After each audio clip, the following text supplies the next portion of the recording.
नमस्कार, आपके साथ मैं हूं प्रतिमा मिश्रा। भारतवर्ष के सबसे साहसिक और लोकप्रिय शो दृश्यम में आपका स्वागत है। आज हम आपके लिए लाए हैं खोजकर रामायण के दो अनदेखे प्रमाण, वो भी छत्तीसगढ़ में दंडकारण्य के सबसे घने जंगल अबूझमाड़ से, जहां श्री राम ने वनवास का सबसे लंबा वक्त काटा था, कई राक्षसों का वध किया था। अब आप कहेंगे कि रामायण के सभी अहम साक्ष्य तो खोजे जा चुके हैं, सबकी वैज्ञानिक पड़ताल भी हो चुकी है, अब नया क्या है? चलिए हम आपको बताते हैं कि आज के दृश्य में नया क्या है। क्या आपने श्री राम का शस्त्रागार देखा है, जहां वनवास के दौरान भगवान राम अपने अस्त्र शस्त्र रखते थे? क्या त्रेता युग के किसी हथियार को साक्षात देखा है? क्या आपने उस दंडक राक्षस के अस्थियों के पहाड़ को देखा है, जिसका वध का मकसद लेकर भगवान राम ने दंडकारण्य में कदम रखा था? तो चलिए शुरू करते हैं आज का सफर। उतरते हैं देश के सबसे घने जंगल में और खोज कर लाते हैं रामायण के दो अनदेखे प्रमाणों का पहला दृश्य।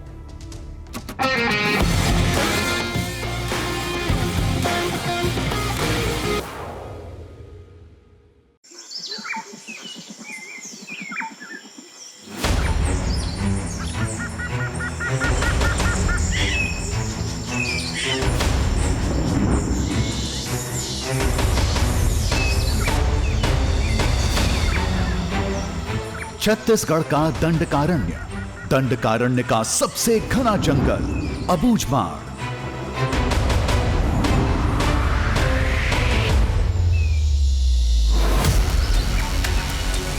हजारों एकड़ में फैला सुनसान बियाबान, जिसके एक बड़े हिस्से से देश आज भी है अनजान।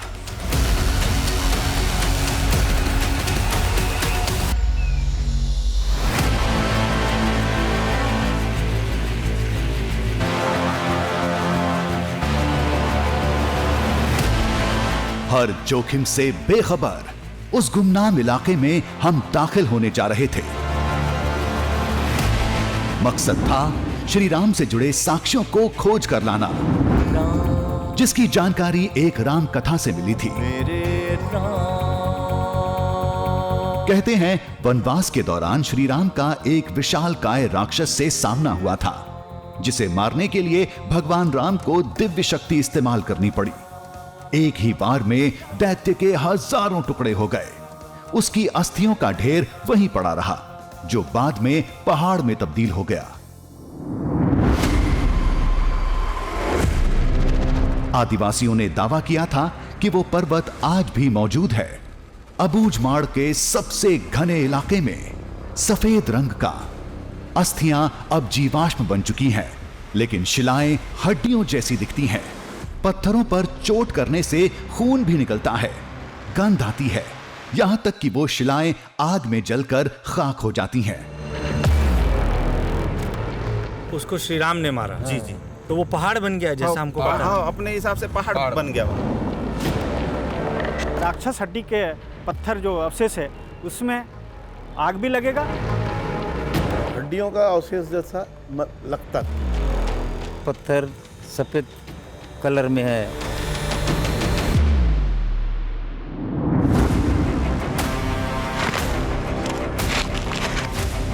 ऐसा भी कहीं होता है, हड्डियों का पहाड़। ये दावा कम, अमर चित्र कथा की कोई कहानी लगती है। फिर भी हम जंगल की खाक छान रहे थे। जानते हैं क्यों? क्योंकि इसी अबूझमाड़ में रामायण से जुड़ी कई निशानियां मिली है। शोध के बाद तैयार किया हुआ रामगमन पथ भी यहां से गुजरता है। वाल्मीकि रामायण के मुताबिक श्री राम ने वनवास का सबसे लंबा वक्त इसी जंगल में गुजारा था।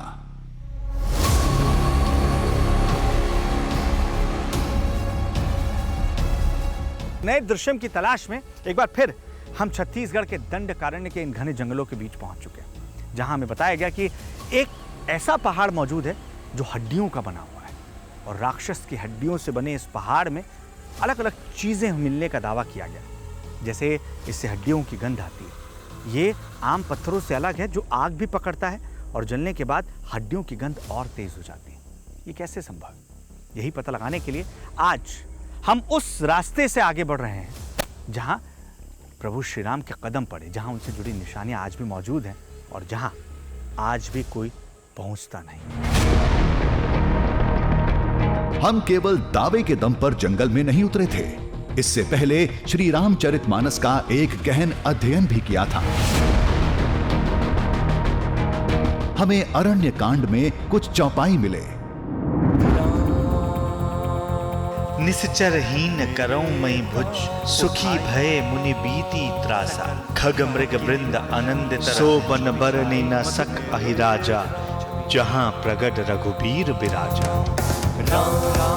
जिसके मुताबिक राक्षसों के वध का प्रण लेकर श्री राम चित्रकूट से दंडक वन में दाखिल हुए और सबसे पहले एक विशाल दैत्य का वध किया था, जिसके बाद पूरे दंडकारण्य में जीव जंतुओं के साथ सभी ऋषि मुनि खुश हो गए थे।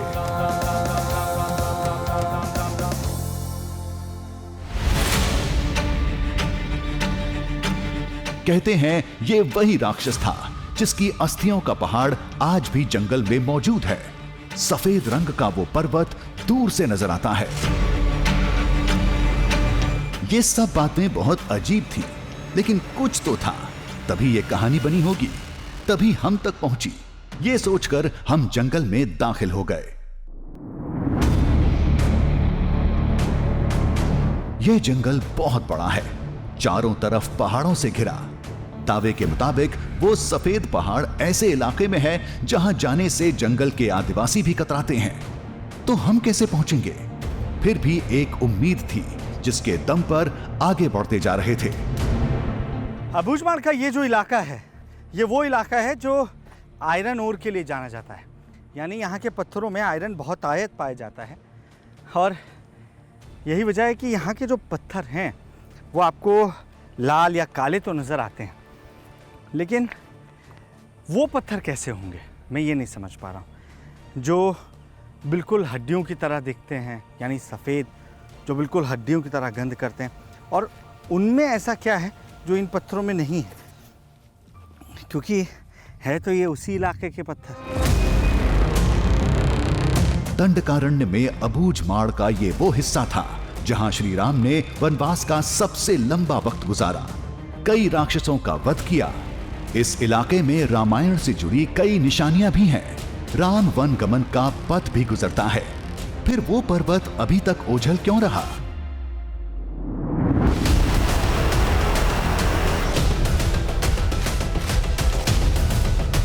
जवाब तब मिलेगा जब कोई शख्स मिले। तभी ये इलाका देख उम्मीद जगी। अब कुछ इंसान क्या, पूरा का पूरा गांव मिल सकता है। ये मेड़ देख रहे हैं आप, नदी के बहाव को रोकने के लिए ये यहाँ के बाशिंदों ने बनाया है। ये मैं इसलिए कह रहा हूँ क्योंकि इसमें बाकायदा मिट्टी का इस्तेमाल किया गया है और पत्थरों को कहीं से लाकर रखा गया है। इसका मतलब आसपास कोई गांव होना चाहिए, और अगर ऐसा है तो इससे बेहतर हमारे लिए कुछ नहीं हो सकता। गांव वाले किसी पूजा में जुटे थे। सामने देवी का मंदिर था।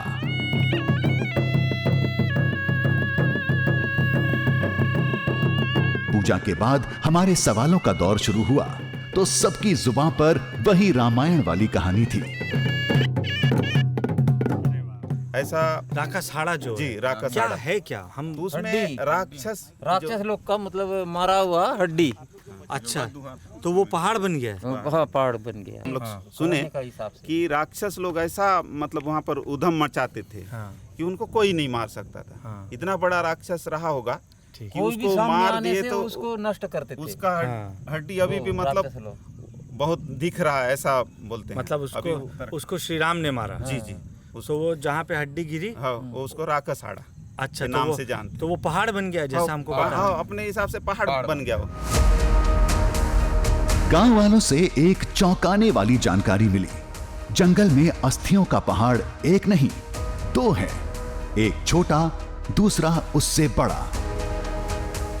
जब श्री राम ने उस राक्षस का वध किया था तब उसका सिर और धड़ जंगल के दो इलाकों में गिरे थे। जहां सिर गिरा था वहां अस्थियों का छोटा पहाड़ है, जहां धड़ गिरा था वहां आज वो अद्भुत सफेद पर्वत है। पहले के सियान लोग जब जानते थे कि यहाँ पर ऐसा ऐसा चीज़ हुआ, इधर हुआ, ऐसा बताए होंगे। तो वहाँ जा कर के उनको पहचान किए तो उसमें अलग अलग प्रकार का पत्थर मिल रहा है। जैसे कि हम लोग का हड्डी ना वो थोड़ा राउंड है, ऐसा है, वैसा दिख रहा है, वहाँ बताते हैं। उस रहस्यमय पर्वत की 3 पहचान है। पहला, उसका सफेद रंग, दूसरा, उसकी अस्थियों की आकार वाली शिलाएं, और तीसरा, पहाड़ के पत्थरों से हड्डी जैसी गंध आती है जो तुरंत आग पकड़ लेता है। आप जाएंगे तो पत्थर सफ़ेद कलर में है और दूसरा पत्थर काला है। वहाँ जाने से आपको अलग परिचय होगा, वो अलग से दिख जाएगा। अलग से दिख जाएगा उसको। वो पत्थर नहीं जलता, काला वाला, और वो पत्थर जो है जलाने से जल जाएगा। ऐसा जिसको हड्डी वाला बोलते हड्डी हैं। वाला वो जलता है? जलता है। अबूझमाड़ जंगल सैकड़ों एकड़ में फैला है। वो सफेद पहाड़ कहां मिलेगा? लोगों के मुताबिक पहले वो जगह मिलेगी जहां दैत्य का सर गिरा था। एक विशाल काय बरगद उसकी पहचान है। उस जगह पर बरगद का एक पेड़ है। अच्छा, ऐसा तो उसको पहचान बना करके तो वो जाते अलग थे। बरगद का पेड़ है या मतलब नहीं, क्या है खासियत तो है? वो पहचान के लिए बरगद पेड़ को दिखा रहे हैं। अच्छा। लेकिन उस जगह को, क्योंकि जब वहाँ पर जाते थे, कई पहले सियान लोग क्या है, वहाँ शिकार के लिए जाते थे। ऐसे जंगल में कुछ काम से नहीं जाना होता था, लेकिन उन लोग शिकार के लिए जाने के बाद उनको पहचान हो गया कि यहाँ पर ऐसा राक्षसों का वध हुआ। उस वध से मान के उनका हड्डी का ये मतलब अवशेष है, अवशेष है ऐसा। बरगद के आगे कुछ गांव पड़ेंगे, उसके आगे मिलेगा वो सफेद पर्वत जो हमारी आखिरी मंजिल होगी। हाथ गया एक तरफ, पैर गया टूट के एक तरफ, हाँ, उसका मुंडी गया एक तरफ, हाँ, पूरा हर चीज अलग अलग हो गया है। वो पत्थर हो गया है। अभी बहुत बड़ा बरगद का पेड़ है, उसके आगे जाओगे तो आपको बहुत हड्डी मिलेगा इधर उधर। कुछ लोग उस पौराणिक दैत्य को ताड़का बताते हैं, तो किसी के मुताबिक वो वही दंडक राक्षस था जिसका वध करने के लिए श्री राम ने दंडकारण्य के अबूझमाड़ का रुख किया था। हमें तो केवल उस पर्वत से मतलब था। इस जंगल के हर कोने की अपनी एक राम कहानी है। जमीन, मिट्टी, यहां तक कि पेड़ पौधे भी। अबूझमाड़ में हर तरह की वनस्पतियां मिल जाएंगी, लेकिन एक भी कंटीली झाड़ी नहीं मिलेगी जिसे लोग राम नाम का असर बताते हैं। यहाँ पर आपको कांटेदार पौधों का बहुत कम ही आपको जगह मिलेगा। जो कहा जाता है कि पूरे जंगलों में जो राम जी भटके, बिना चप्पल बिना पादुका के भटकते रहे। तो ईश्वर ने उनकी प्रकृति के द्वारा जो इस तरह का उपहार दिया कि उनको किसी कांटे से बचाने के लिए आपको पूरे जंगलों में जाएंगे, आपको कांटेदार झाड़ कहीं नहीं मिलेगा।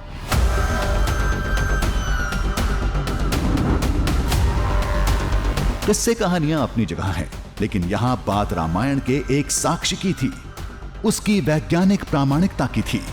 केवल दावा होता तो हम कभी वापस लौट गए होते, लेकिन पीछे गांव में एक ऐसी बात पता चली थी जिसने सफर में दिलचस्पी और बढ़ा दी थी।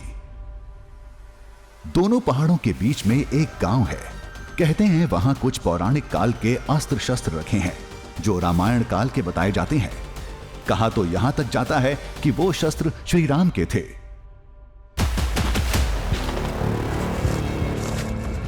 रामायण काल के हथियार वाले दावे पर तो हमें यकीन नहीं था, लेकिन कुछ नया पाने, एक नई खोज की लालच हम छोड़ नहीं पाए। जंगल में चलते चलते दोपहर हो गई। आगे के रास्ते को समझना जरूरी हो गया था। गांव वालों ने जो पहचान बताई थी हमें कि आपको एक बड़ा सा बरगद का पेड़ मिलेगा, ऐसा कोई पेड़ मिला नहीं हमें, या ऐसा कोई पेड़ खोजना इस घने जंगल में इतना आसान भी नहीं है, क्योंकि यहाँ तरह तरह के पेड़ आपको देखने को मिल रहे हैं। और मुझे नहीं मालूम कि वो कितना बड़ा है कि लोग उसे एक पहचान की तरह मान रहे हैं, या कह रहे हैं कि उसके ज़रिए हम उस स्थान तक पहुँच सकते हैं जिसका वास्ता सीधे सीधे श्री राम से है, सीधे सीधे उस राक्षस से है जिसे श्री राम ने मारा था। मुझे लग रहा है कि अगर हम ऐसे चलते रहेंगे तो शायद हम भटक भी सकते हैं। एक बार हमें ड्रोन उड़ाकर देखना चाहिए। ड्रोन से हमने आसपास के इलाके को छान मारा। तभी जंगल में कुछ दिखा। ये बड़े पेड़ों का झुंड था। शायद हम मंजिल के करीब थे। पूरी ताकत से पेड़ों की तरफ दौड़े। पास पहुंचे तो सारी उम्मीदें उड़न छू हो गईं। एक सेकेंड, ये बरगद का पेड़ ही लग रहा है। इधर आना। हाँ, ये बरगद का पेड़ ही है, लेकिन ये इतना बड़ा भी नहीं है कि इसकी कोई विशेष पहचान हो। है ये विशालकाय, लेकिन ज़्यादा पुराना नहीं लग रहा है। ये 100 साल से ज़्यादा पुराना नहीं होगा। साथ ही यहाँ पत्थरों को देखना एक बार, मतलब नहीं, यहाँ पत्थर कुछ अलग नहीं है। तुम्हारी तरफ देखना, उधर उधर पत्थर अलग हैं क्या? नहीं नहीं, यहाँ तो नहीं है, यहाँ पे सेम पत्थर है। नहीं, ये वो बरगद का पेड़ नहीं है जिसकी तलाश हम कर रहे हैं, क्योंकि ये वो पत्थर नहीं है जिसे राक्षस हाड़ा का पत्थर कहते हैं, जिसे जलाने पर या घिसने पर हड्डी की बदबू आती है। चलते रहना होगा। पता नहीं वो पहाड़ है भी या नहीं। कहीं ये दावा मनगढ़ंत तो नहीं। बरगद के पेड़ तो बहुत मिलेंगे। गांव वाले किसकी बात कर रहे थे? जवाब कुछ देर बाद हमारे सामने खड़ा था।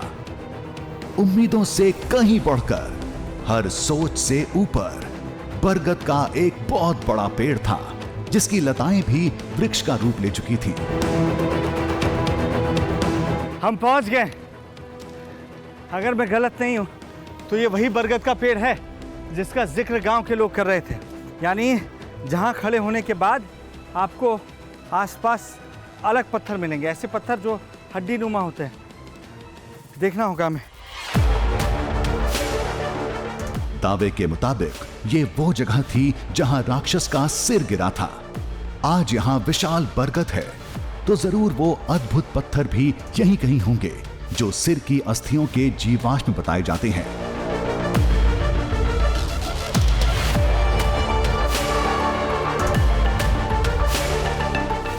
हम खोजते रहे, लेकिन एक भी ऐसा टुकड़ा नहीं मिला जो बाकी चट्टानों से अलग दिखता हो।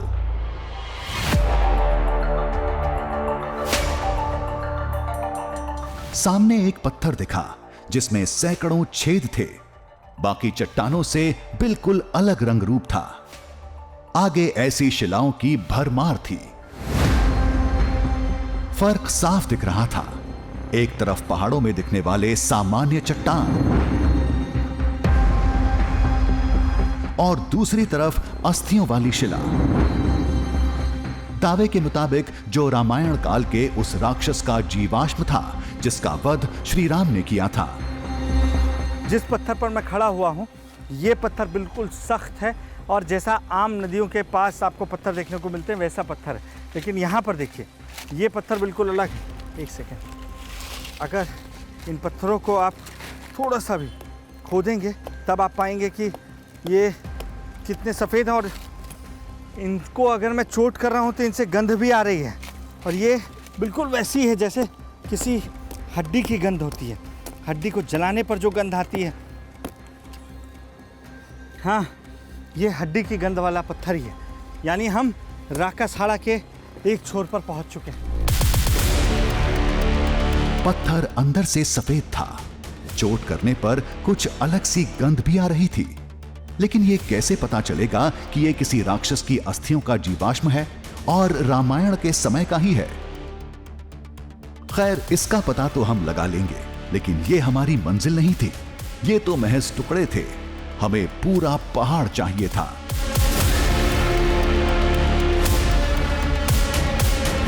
बरगद के नीचे एक गुफानुमा जगह थी, अंदर से खोखली, जिसके ऊपर बरगद की जड़ें फैली थीं। ये देख रहे हैं, इतना विशाल काय बरगद का पेड़ मैंने अपनी ज़िंदगी में नहीं देखा जो कई एकड़ तक फैला हुआ हो, जो खुद में एक जंगल नज़र आता है जब आप दूर से उस पर नज़र डालें। और उस बरगद के पेड़ के पास पहुंचने के बाद आपको पत्थरों की बिल्कुल एक अलग सी संरचना नज़र आती है। और सिर्फ संरचना ही नहीं, बल्कि इन पत्थरों का अगर आप बिहेवियर देखेंगे तो वो बाकी पत्थरों से बिल्कुल अलग है। इनकी स्मेल बिल्कुल अलग है, यानी जो गंध इनसे आ रही है वो बिल्कुल अलग है। और मैंने हड्डियों के पहाड़ के बारे में सुना था, पत्थरों के बारे में सुना था। यहाँ पहुँचने के बाद हड्डियों की एक पूरी गुफा मेरे पीछे आप देख सकते हैं। ये तो उस पौराणिक पर्वत का महज छोटा हिस्सा था। पता नहीं पूरा पहाड़ कैसा होगा। हम अगली मंजिल की तरफ रवाना हो गए। उसके पहले मिलेगा वो गांव, दावे के मुताबिक जहां रामायण काल के हथियार रखे हैं, जिनका नाता श्री राम से बताया जाता है।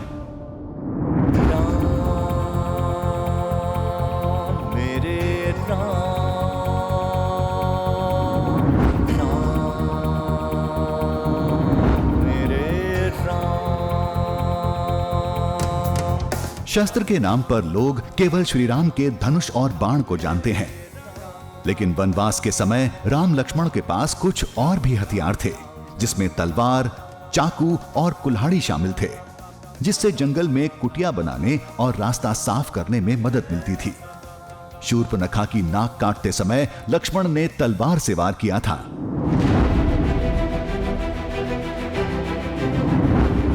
गांव पहुंचते ही कुछ प्राचीन मूर्तियों से सामना हुआ।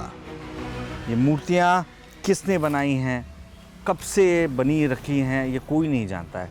गांव के लोगों को ये मूर्तियाँ पास नदियों में मिली, कभी किसी ज़मीन में गड़ी मिली, और उसके बाद उन्होंने उसे यहाँ पर संरक्षित करने की कोशिश की है। कहीं शिव पार्वती नज़र आ रहे हैं, कहीं गणेश बैठे नज़र आ रहे हैं, और पत्थरों पर ये बनी मूर्तियाँ जो हैं ये हज़ारों साल पुरानी नज़र आ रही हैं।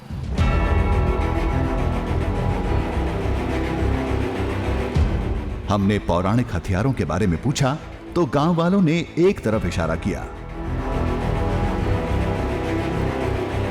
वहां कुछ पुराने जंग लगे अस्त्र रखे थे, जिसे रामायण के समय का कतई नहीं कहा जा सकता।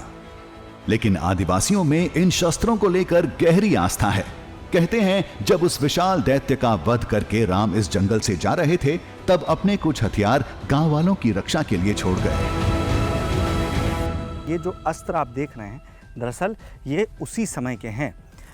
चूँकि अबूझमाड़ में जो तमाम साधु संत तपस्या के लिए आते थे और जो राक्षस उन्हें परेशान किया करते थे, उन राक्षसों से मुक्ति दिलाने के लिए प्रभु श्री राम अबूझमाड़ में सबसे लंबे वक्त तक रहे थे। दंडकारण्य का जंगल जिसे कहा जाता है। और उस समय उन्होंने तमाम राक्षसों का संहार किया, उनका वध किया और ऋषि मुनियों को उससे निजात दिलाई, जो परेशानी उन्हें होती थी राक्षसों की वजह से। लेकिन जब प्रभु श्री राम जा रहे थे, तब गांव वालों ने पूछा कि आपके जाने के बाद हम कैसे अपने आप को सुरक्षित रखेंगे। तब लोगों का मानना ये है कि प्रभु श्री राम ने उन्हें कुछ हथियार दिए थे, कुछ अस्त्र दिए थे, जो यहाँ पर रखे हुए हैं, जिनकी आज भी बाकायदा पूजा होती है। अब इसकी एक्चुअल एज क्या है, ये तो कार्बन डेटिंग से ही पता लग सकता है। लेकिन यकीन मानिए कि इन्हें देखने के बाद ये ज़रूर साफ़ हो जाता है कि ये अपने मूल रूप में नहीं है, क्योंकि इनमें जंग लग चुकी है। और जंग लगी है, इसका मतलब सीधे तौर पर ये होता है कि ये लोहे की ही बनी हुई चीज़ें हैं, लोहे के बने हुए अस्त्र हैं। आधुनिक इतिहास के मुताबिक 3000 से 5000 ईसा पूर्व में मिस्र में लोहे की खोज हुई थी। लेकिन अबूझमाड़ का पौराणिक किस्सा इससे अलग है, जिसके मुताबिक लोहा श्री राम के समय से ही है। इनमें से एक एक अस्त्र बेहद भारी है, कम से कम 3 से 5 किलो तक इसका भार हो सकता है। और अब ये सारी चीज़ें श्री राम से जुड़ी हुई हैं, जिसकी वजह से गांव के लोग ना सिर्फ इसकी पूजा अर्चना के लिए आते हैं, बल्कि उनका विश्वास है कि जब तक ये यहाँ पर मौजूद है, उपस्थित है, तब तक गांव पूरी तरीके से सुरक्षित रहेगा। ये अस्त्र खुदाई में मिले थे। पहले कुछ मूर्तियां निकली, फिर कई फीट गहराई के बाद ये हथियार मिले। हर रामनवमी पर इनकी पूजा होती है। जिस दिन लास्ट था उसी दिन ये हमको हाथ में आ गया। रामनवमी में हाँ। उसी दिन हाथ में आया, तो उसको हम लोग मंदिर में उठा के ले आए। वहाँ से पूजा अर्चना चल रहा, शुरुआत है। रामनवमी के ही दिन मिला है। अच्छा, और इसको राम जी का ही हथियार मानते हैं? हाँ, राम जी की हथियार से यहाँ हर साल रामनवमी हम लोग चलाते आ रहे हैं, और देवी स्थान में यात्रा भी चलते आ रहा है। बगैर सबूत जंग लगे ये लोहे के पुराने सामान्य हथियार हैं, लेकिन आदिवासियों की आस्था को किसी वैज्ञानिक प्रमाण की जरूरत नहीं है। इनके लिए ये श्री राम के हथियार हैं, जो रामायण काल का एक जिंदा साक्ष्य हैं। लेकिन इससे भी बड़ा सबूत है वो सफेद पहाड़, राक्षस की अस्थियों का जीवाश्म। इस गांव के लोगों ने उसे कई बार देखा है। दुष्ट राक्षसी का संहार करके विनाश किया गया, नाश किया गया, उसका आज भी लोगों को दिख रहे हैं उनके अवशेष। आपको बता दूं भाई साहब, वह राक्षस के जो अवशेष हैं, फास्फोरस की तरह उसकी हड्डियां आज भी विद्यमान हैं। आपको बताऊं, मैं खुद देखा हूं कि आग यदि जंगल में लगती है तो थोड़ा मात्रा में उसमें भी आग जलना चालू होता है, क्योंकि फास्फोरस ज्वलनशील चीज़ है। निश्चित रूप से हड्डी भी वैसी है, तो इसलिए वो आज के डेट में वो पत्थर का रूप जरूर ले लिया है। ठोस पत्थर को लें और यह राक्षस हड्डी का पत्थर वाली अवशेष को लें, उसमें आप देखेंगे जो प्राकृतिक का पत्थर में आग तो निश्चित रूप से लगेगा ही नहीं। दूसरी बात, ये ठीक उसका उल्टा राक्षस हड्डी के पत्थर जो अवशेष है उसमें आग भी लगेगा और हड्डी का जो बदबू है वो भी आपको महसूस होगा।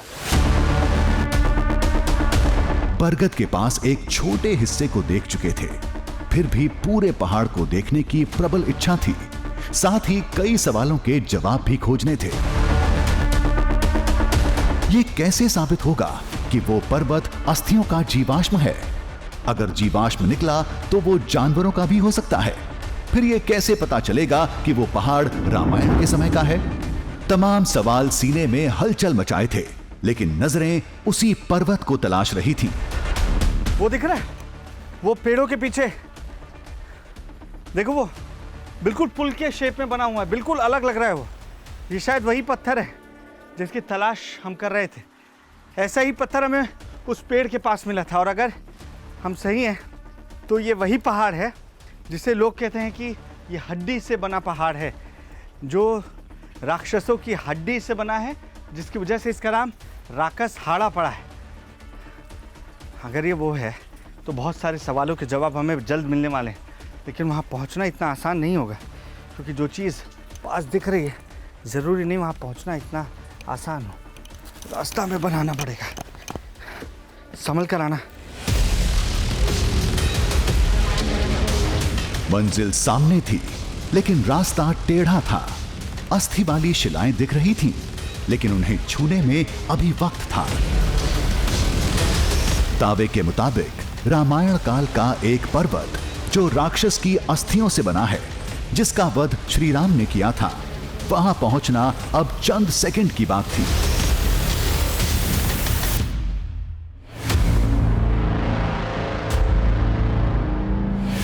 इसके पहले नजारे ने ही हमें चौंका दिया। इस पहाड़ की कुछ शिलाएं वाकई बेहद अजीब थीं, जैसे किसी ने चट्टानों को पिघलाकर नया आकार दिया हो, या गांव वालों की भाषा में समझें तो ये अस्थियों की आकृति थी, जिसमें थोड़ी सफेद थी और रंग ढंग भी बाकी पत्थरों से एकदम अलग थे। वाकई ये अद्भुत है। मतलब हमने जो सुना था वो यहाँ पहुँचने के बाद, देखने के बाद आपको लग रहा है कि वाकई ये कैसे संभव हो सकता है। ऐसा लग रहा है कि जैसे दो पहाड़ों के बीच एक पुल बना दिया गया है, और ये पुल भी किसी पत्थर से बनाया गया है, लेकिन ये पत्थर बिल्कुल अलग है। यानी मेरे दाएं तरफ जो तमाम पत्थर आपको नज़र आ रहे हैं, मेरे बाएं तरफ जो पत्थर नज़र आ रहे हैं, ये बिल्कुल अलग हैं, और जो ऊपर से पत्थर रखा गया है ये सफ़ेद चमक रहा है, जैसे किसी चूने से पोता गया हो। इसे कुछ उस तरीके का नज़र आता है, और इसका स्ट्रक्चर भी बिल्कुल अलग है। ये पहाड़ दो चट्टानों पर टिका था। चट्टान तो सामान्य थे, लेकिन राकसहाड़ा पर्वत के पत्थरों में असंख्य छेद थे। कोई इन्हें स्टैलेक्टाइट्स और स्टैलेग्माइट्स कह सकता है, जो किसी गुफा या पहाड़ में पानी से आकार लेते हैं, लेकिन यहां जल की एक बूंद तक नहीं थी। इन पत्थरों को देखने के बाद कोई ये कह सकता है कि ये पानी से बने हो सकते हैं, क्योंकि इनके बीच में आपको तमाम छोटे छोटे छिद्र नजर आते हैं। लेकिन सवाल मेरे मन में भी यही उठ रहा था कि अगर पानी से ये कलाकृतियां बन रही है या आकृति बन रही है तो ये बाकी पत्थरों में क्यों नहीं बन रही है, इस पत्थर में क्यों नहीं बनी, जो पानी के ठीक बीचों बीच होगा। अगर यहाँ तेज धार बहेगी तो ये पानी के संपर्क में इन पत्थरों की तुलना में ज़्यादा आता है। लेकिन देखिए इन पत्थरों पर बिल्कुल ऐसा लग रहा है कि जैसे हड्डियाँ होती हैं, उसी तरीके से टेढ़ा मेढ़ा आपको रंग रूप नज़र आ रहा है, टेढ़ी मेढ़ी आकृतियाँ नज़र आ रही है। मान्यता के मुताबिक ये शिलाएं उसी राक्षस की अस्थियों का जीवाश्म है जिसका कभी दंडकारण्य के जंगल में आतंक था।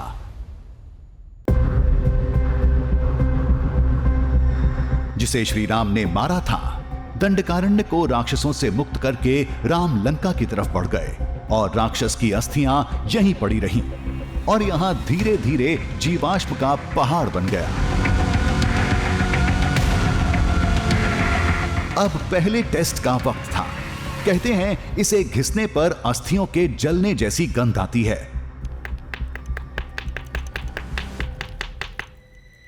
वाकई ऐसा लग रहा है जैसे किसी हड्डी की जो गंध होती है, इसे घिसने के बाद आप जितना घिसेंगे ये गंध उतनी तेज होती जाती है। आमतौर पर ऐसी महक पत्थर से नहीं आती, लेकिन गंध महसूस करने की चीज होती है, इसे दिखाया नहीं जा सकता। लिहाजा अब पड़ताल को दूसरे लेवल पर ले जाने का वक्त आ गया था।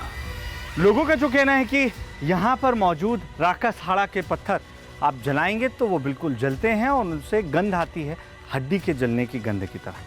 पहले ये आम पत्थर में जलाने की कोशिश करता हूँ, क्योंकि मैंने आज तक अपनी लाइफ में ये सुना नहीं कि कोई पत्थर जल सकता है। जैसे ये सामान्य पत्थर है, अगर मैं इसे जलाने की कोशिश करूं, क्या ये जलता है? क्या यहाँ मिलने वाले हर पत्थर में आग पकड़ती है? ये सिर्फ काला हो रहा है, लेकिन ये जल नहीं रहा है, जैसा किसी दूसरे हिस्से में भी पत्थर को जलाने पर होता है। और इससे कोई ऐसी गंध भी नहीं आ रही है जिसे आप रिलेट कर सकें। अब ये साबित हो चुका था कि इस पहाड़ के हर पत्थर पर आग नहीं लगती। अब इस शिला की बारी थी जिसे दंडकारण्य के दैत्य का जीवाश्म बताया जाता है। ये राकसहाड़ा का एक टुकड़ा है और अगर यहाँ से कोई पत्थर मैं उठाऊं जो छोटा है, जैसे ये, अब इसे जलाकर देखने की कोशिश करते हैं कि क्या ये जलता है। फिर जो हुआ वो अविश्वसनीय था। राकसहाड़ा पर्वत का पत्थर कागज की तरह जल रहा था। तो ऐसा लग रहा है कि जैसे बहुत ज्वलनशील कोई चीज हो। ये देखिए, एक सेकंड इसको हटाता हूँ, नहीं तो ये इस पहाड़ पर भी आग पकड़ लेगा। ये देखिए, जैसे किसी ज्वलनशील पदार्थ को आप जलाते हैं तो तेजी से जल रहा होता है और इससे बहुत तेज गंध आ रही है। जैसे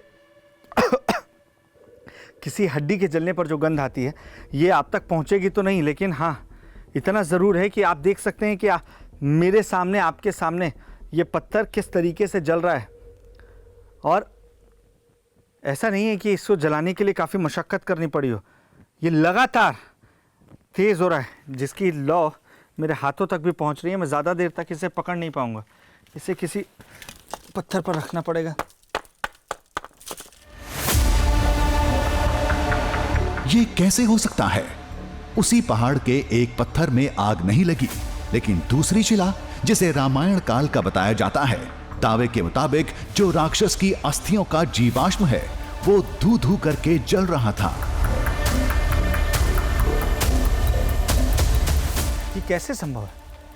मतलब कोई पत्थर कैसे जल सकता है और उसके जलने के बाद कैसे उसमें से हड्डी की गंध आ सकती है? मदन, तुमको भी आ रही है? हाँ, ये बहुत तेज है।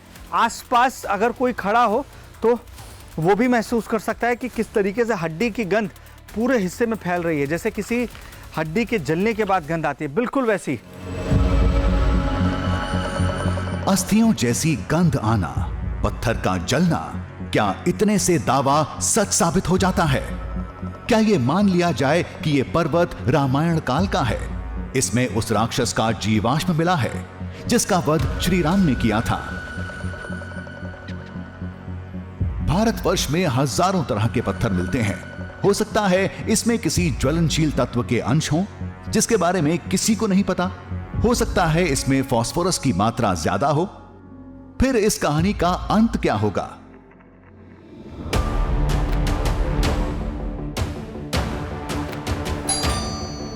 यह समझने के लिए हम दिल्ली के करीब एक एक्सपर्ट के पास पहुंचे जो पत्थर और उससे जुड़ी पौराणिक कथाओं पर सालों से काम कर रहे हैं। टेस्ट की रिपोर्ट आने में वक्त लगेगा, लेकिन अपनी पारखी नजरों से देखने के बाद जानकार ने माना कि इस पत्थर में अस्थियों के अंश हैं। जब हम अपने किसी निकटतम व्यक्ति की अस्थियों को बहाते हैं तो उससे पहले हम उनकी हड्डियां चुनते हैं। तो अगर जलने के बाद उन हड्डियां जो अस्थियों की जो हालत होती है ना, आज इस पत्थर की वो हालत है। हाँ, ये ज़रूर है कि हम अस्थियां जो हैं, कुछ अस्थियां हमारी पानी के ऊपर तैरती हैं और कुछ अस्थियां इतनी भारी होती हैं वो डूब जाती हैं। तो इन पत्थरों का हमने प्रयोग करा, पानी में हमने डाल के देखा तो ये तैरने वाली स्थिति में नहीं थी। ये एक पत्थर जैसे कि डूब जाता है उस स्थिति में थी, लेकिन फिर भी इनकी बनावट ये ऐसी है कि हम इसको हड्डियाँ कह सकते हैं। ये अस्थियां किसकी हो सकती हैं? कितनी पुरानी हैं? इसके लिए इस शिला को कई बड़े परीक्षण से गुजरना होगा, लेकिन कुछ बातें ऐसी जरूर हैं जो आदिवासियों के दावे के सच होने की तरफ इशारा करती हैं। पहला, छत्तीसगढ़ के अबूझमाड़ जंगल में केवल उन्हीं 2 जगहों पर अस्थियों वाले पत्थर मिलते हैं जहां दावे के मुताबिक उस राक्षस के सिर और धड़ गिरे थे। दूसरा, बरगद वाली जगह हो या फिर पहाड़ वाली, इतनी तादाद में किसी जानवर की अस्थियां नहीं हो सकती। अगर ये जानवर के होते तो इनका आकार छोटा होता और ये जंगल में बिखरे मिलते। उस जगह पे आज भी ये मान्यता है कि जब श्री राम ने ताड़का वध किया था तो वो जो ताड़कासुर का जो वध हुआ तो उसका सिर एक जगह पे पड़ा, शरीर का धड़ एक जगह पे पड़ा। तो सिर्फ उतनी ही उन 2 जगहों पे आज भी वो मान्यता है कि ताड़का का वहाँ पर गिरना ये सिद्ध करता है। और बीच में उतने किलोमीटर के गैप में कुछ भी इस तरीके के पत्थर नहीं मिलेंगे, सिर्फ 2 जगह पे आपको इस तरीके के पत्थर मिलेंगे।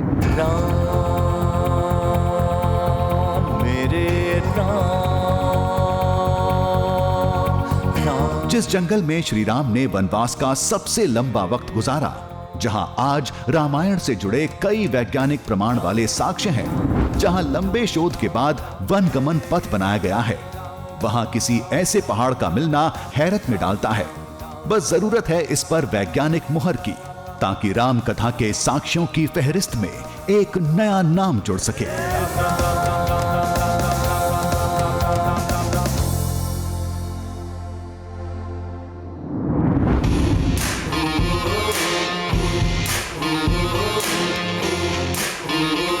दरिया में झांकेंगे, पर्वत को नापेंगे, बांधेंगे धरती को अंबर की डोरों से, सूरज के चेहरे से पर्दा हटाना है, तूफान आंधी को भी अब चीर के जाना है, कुदरत की मुट्ठी से अब छीन लाएंगे हम, कुदरत की मुट्ठी से अब छीन लाएंगे हम।